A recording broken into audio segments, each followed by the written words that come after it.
Hello, Bucs fans. Adam Slivon here. It is now time to recap a busy week as Pewter Report traveled to Mobile, Alabama to cover the 2025 Senior Bowl, where we got our first in person look at some top prospects in the 2025 NFL Draft. From there, I headed to Orlando, Florida to cover the 2025 Pro Bowl games, where Baker Mayfield, Mike Evans, and Tristan Wirfs all shared their reactions to the news of offensive coordinator Josh Grizzard being hired the day before. Plus, what noteworthy comments did Evans make about his playing future and when he may retire, and what for? I break it all down in this week's edition of Top 10 Takeaways. Number 1. At this year's Senior Bowl, the full Pewter Report crew was on the scene, and we had our eyes glued to plenty of the top defensive prospects at outside linebacker, inside linebacker, and cornerback for 3 days worth of practices. Number 2, starting with arguably the top player on either team, Marshall edge rusher Mike Green looked as advertised in practice, and someone who, if he's available at number 19, Jason Light needs to make the pick and draft him. Green had 17 sacks for the Thundering Herd in 2024, and he showed he can go through offensive tackles, absolutely bowling over offensive tackles. One of his biggest knocks entering the week was run defense, but he showed he can affect the game there too. Number 3, Boston College edge rusher Donovan Ezeraku was someone I had the chance to talk to, and he is another athletic pass rusher who blends speed, real speed, with power. Ezeraku had 80 tackles, 21 tackles for loss, 16 and a half sacks, and 3 forced fumbles in just 12 games in 2024. You want to talk about a stat sheet stuffer? That's Donovan Ezeraku for you. And he mentioned to me that he was a dog, and I believe he could be one in Tampa Bay. Number 4, one prospect, that inside linebacker who caught my attention, was Oregon's Jeffrey Bassa, a former teammate of Bucky Irving's. Bassa displayed impressive coverage skills and pairs that with a great knowledge of the game. He even took the time to break down a play with Josh Capel and I after practice.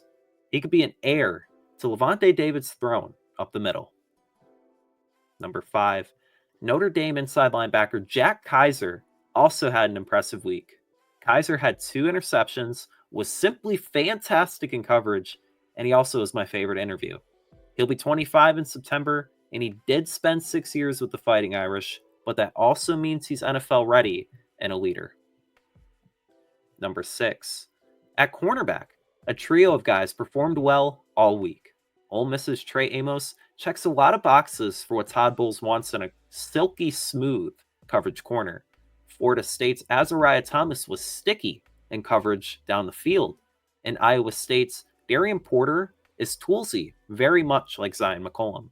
Porter even told me that it would be cool to come to Tampa Bay and learn from him. Number 7, the Bucs don't have as many offensive needs, but North Dakota State offensive lineman Gray Zabel is like Cody Mauch 2.0. A former teammate of Mauch's, Zabel is athletic and versatile like him, and he was the best offensive lineman. Iowa State wide receivers Jaden Higgins and Jalen Knoll also had great practices. Higgins is bigger, while Knoll profiles as a stout slot option. Adding either of them as a wide receiver 4 would be a spoil of riches and make the passing game elite.